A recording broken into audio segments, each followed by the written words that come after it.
I'm going to show you tomato salad. You can use any tomato, any size, any shape, just chop it up. We have cherry tomatoes. Actually, these are grape tomatoes today. And I'm going to show you the trick I learned. So you take deli lids.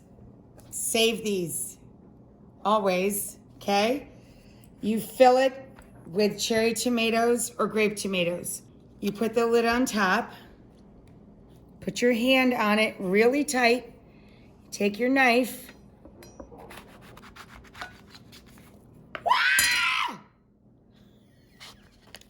You get very excited about your It's tomatoes. incredible. It's incredible. Like, that's incredible. Like, there was actually a show called That's Incredible. With Fran Tarkenton was That on. should have been on Fran Tarkenton's That's Incredible. All I added was to 2 pints of tomatoes. I added half a cup of onion and a handful of chopped parsley. Now we're gonna add a few leaves of basil. Just like on the show, this is from my house. This is legit. This came from the back counter. We always keep basil, like fresh flowers, in its own little greenhouse. See, you can see it living inside the bag. That's why it's kind of steamy in there. We change the water every couple of days, and then we pull off a few leaves, and it just keeps on living and giving until you're done with it. Change the water and trim it down, and then we're gonna roll the basil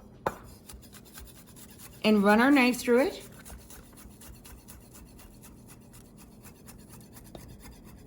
Woo! Almost got myself.